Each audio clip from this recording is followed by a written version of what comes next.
তুই সাইডে চলে গেলি বলে মাইকটা বুঝতে হবে দেখ তো এই মাঝখানে থাকবে কিনা এই পাশে দাও না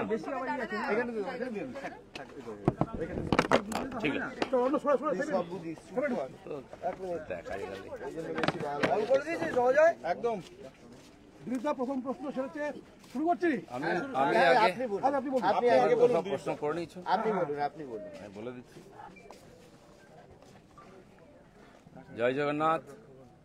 গতকাল দীঘায় জগন্নাথ মন্দির উদ্বোধন হয়েছে, আমরাও তার দর্শনের সুযোগ পেয়েছি।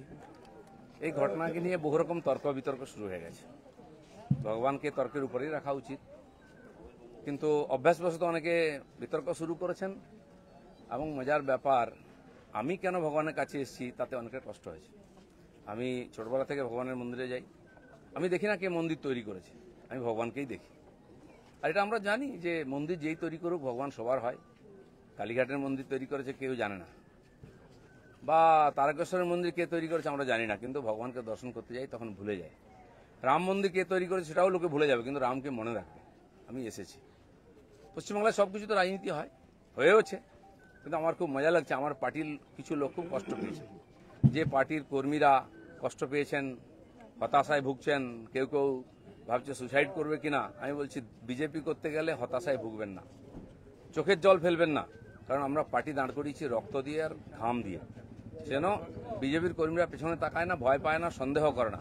যতদিন আমার মনের মধ্যে, আমাদের কর্মীদের মধ্যে সন্দেহ ছিল না, বিভেদ ছিল না, পার্টি এগিয়েছে। যেদিন থেকে এই ধরনের অপসংস্কৃতি ঢুকেছে তখন থেকে পার্টি পিছোচ্ছে। দিলীপ ঘোষ 42 বছর ধরে ঘরবাড়ি ছেড়ে সমাজের কাজ করছে, 10 বছর রাজনীতি করছে। দিলীপ ঘোষের দিকে আঙুল তোলার হিম্মত কারণে না পক্ষে না বিপক্ষে, যে কোনো ধরনের আমি চ্যালেঞ্জ করছি।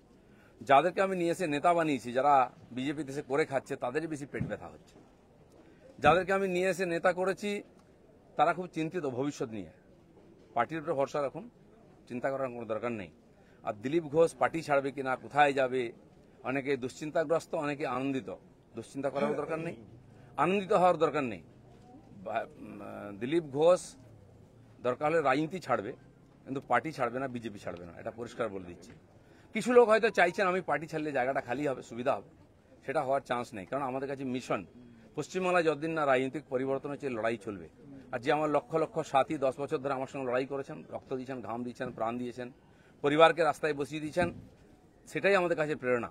কেউ বলছে 57 জন শহীদ হয়েছে, তারা ভাবছেন যে 21 সালে বোধহয় বিজেপি তৈরি হয়েছে, তা হয়নি। 257 জন শহীদ হয়েছে, রাজনৈতিক শহীদ। সেই শহীদ ভুলিনি, কারণ আমার সময় তারা প্রাণ দিয়েছেন। তার ফলে 77 সিট জিতেছিলাম, আজকে 1 ডজন এমএলএ আমাদের ছেড়ে চলে গেছে, এমপি চলে যাচ্ছে, পঞ্চায়েত, জেলা পরিষদ, সমিতি চলে যাচ্ছে। কিন্তু আমি বলছি আমাদের বিচারধারা, আমাদের রাস্তা ঠিক আছে, ঘাবড়াবেন না, ভয় পাবেন না। বিজেপি ভয় পায় না বলে ভারতবর্ষে পরিবর্তন করতে পেরেছে। আমরা সেই পার্টির সংস্কৃতি মানি যে পার্টির প্রধানমন্ত্রী অটল বিহারী বাজপেয়ী কালীঘাটে গিয়ে মমতা ব্যানার্জির মায়ের পায়ে হাত দিয়ে প্রণাম করেছিলেন। আমরা সেই সংস্কৃতির লোক। মমতা ব্যানার্জি তখন আমাদের সঙ্গে ছিলেন, আর অন্যদিকে চলে গেছেন, শত্রু হয়ে গেছেন, এটা আমি মনে করি না। রাজনীতি আমার কোনো শত্রু নাই, আমি সবাইকে মিত্র করার চেষ্টা করি। আর মিত্র করেছে বলে ভারতীয় জনতা পার্টি এত বড় হয়েছে। অন্য পার্টির বহু নেতা এসে পার্টির নেতৃত্ব করছেন। তো সেই জন্য আমরা সেই সংস্কৃতির লোক, সেই পার্টির কর্মী, যে পার্টির প্রধানমন্ত্রী অটল বিহারী বাজপেয়ী শান্তির বার্তা নিয়ে বাসে চড়ে লাহোরে গেছিলেন, শত্রুর দেশে গেছিলেন, ঘোষিত শত্রু পাকিস্তান, প্রধানমন্ত্রীর সঙ্গে আলাপ করেছিলেন। ফিরে আসার পরে পাকিস্তান আক্রমণ করেছিল, কার্গিল যুদ্ধ হয়েছিল, অটল বিহারীর হাত কাঁপেনি, মিরাজ পাঠিয়ে দিয়ে, সেনা পাঠিয়ে দিয়ে সমস্ত বাংকার গুঁড়িয়ে দিয়েছিলেন। আমরা সেই সংস্কৃতি, এটা ভারতের সংস্কৃতি, এটা বিজেপি সংস্কৃতি।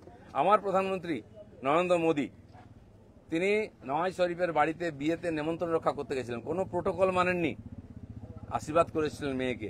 কিন্তু তারপরে পাঠানকোট হয়েছিল, পুলওয়ামা হয়েছিল, কিন্তু নরেন্দ্র মোদী সার্জিক্যাল স্ট্রাইক করতে, এয়ার স্ট্রাইক করতে পিছিয়ে যাননি, কারণ এটাই বিজেপি, এটাই ভারতীয় সংস্কৃতি। সেজন্য আমরা যেন আমাদের পরিচিতি না ভুলে যাই। আমার পাড়ায় বিয়ে হচ্ছে টিএমসি নেতার বাড়িতে, সে টিএমসি করে বলে তার বাড়িতে আমি বিয়েতে যাব না, এই ধরনের জঘন্য নিম্ন রুচির রাজনীতি দিলীপ ঘোষ করে না, করবেও না, এটা আমি ঘৃণা করি। আমার বাড়ির জামাই যদি অন্য পার্টি করে, সেই মেয়ের বাড়ি আমি যাব না, এই রাজনীতি দিলীপ ঘোষ করে না, করবে না। যারা করতে চাইছে এটাকে, বিজেপিকে এই অপসংস্কৃতি আনতে চাইছে, তারা বিজেপি জানে না, তারা বিজেপি জানে না, তারা দিলীপ ঘোষকে চেনে না, এর পিছনে কত ত্যাগ তপস্যা আছে জানে না। যারা 21 সালে এসছে, 20 সালে বিজেপিতে এসছে না, তারা বিজেপি বুঝতে পারবে না। কেউ কেউ RSS দেখাচ্ছে, কেউ কেউ হিন্দুত্ব বোঝাচ্ছে। দিলীপ ঘোষকে হিন্দুত্ব বোঝাবেন না। আমার কাটলে গায়ে হিন্দুর রক্ত বেরোবে, বিজেপির রক্ত বেরোবে। বাকিদের গায়ে কি রক্ত আছে আমি জানি না, কারণ বহু জায়গায় ঘুরে এসছেন তারা। কে বড় বড় কথা কারা বলছে? যারা মমতা ব্যানার্জি আঁচলের তলায় থেকে নেতা হয়েছে। আরো বড় বড় কথা বলছে অনেকে, চরিত্রের কথা বলছে, যারা কালীঘাটের উচ্ছিষ্ট খেয়ে জীবন কাটিয়েছে, আজকে বিজেপির উচ্ছিষ্ট খেয়ে বেঁচে আছে, তারা দিলীপ ঘোষকে ক্যারেক্টার সার্টিফিকেট দিচ্ছে। যারা 4টে বিয়ে করে, 14টা গার্লফ্রেন্ড রাখে, রাত্রের জীবন একরকম, দিনের জীবন একরকম, তারা দিলীপ ঘোষকে ত্যাগী ভোগী বলছে। আহাম্মক। রাস্তায় দাঁড়িয়ে বলো লোকে কি বলবে। দিলীপ ঘোষ আজকেও রাস্তায় দাঁড়িয়ে আছে, কালো দাঁড়িয়েছিল, আগামী দিনেও থাকবে। মানুষ জানে দিলীপ ঘোষ কি করেছে, দিলীপ ঘোষ কি।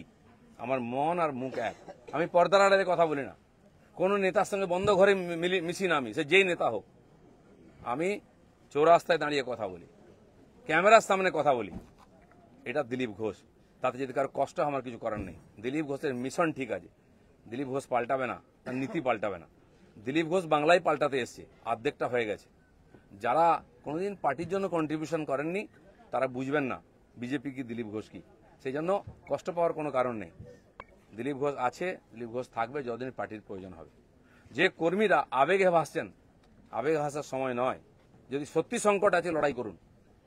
আর বিজেপির কর্মীদের উপর আক্রমণ, হিন্দুর উপর আক্রমণ ভারতবর্ষের প্রথমবার হয়েছে। আজ যারা বড় বড় কথা বলছেন তারা হিন্দুর জন্য কতটা লড়াই করেছেন, কি ত্যাগ করেছেন। 4 পয়সার ত্যাগ নেই। বিজেপিতে কামাতে এসছেন, কামানো কমে যাচ্ছে। আমি দোকান সাজিয়ে দিয়েছিলাম 77টা MLA দিয়ে, 1 ডজন MLA আজকে নাই কেন? MP কোথায় গেল? জেলা পরিষদ সমিতি প্রধান চলে যাচ্ছে কেন? জবাব কে দেবে? 21-এর পর থেকে বিজেপি নামছে। 19 সালে বিজেপি 41% ভোট পেয়েছিল, এবং আজ অনেক নেতা আমাদের পার্টিতে তার বিরুদ্ধে লড়াই করে আমরা পার্টিকে বাড়িয়েছিলাম। অনেকে প্রশ্ন করছেন, 41% ভোট আর 121টা বিধানসভায় আমরা লিড নিয়েছিলাম।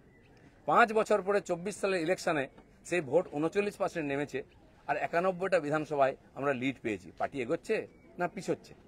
আমরা হার জিততে ভুলে গেছি 21 সালের পরে। প্রশ্ন করুন, পাবলিক প্রশ্ন করছে। দিলীপ ঘোষের এটাই প্রশ্ন আছে। যারা আমাকে প্রশ্ন করছেন আমি তাদের দিকে প্রশ্ন করছি।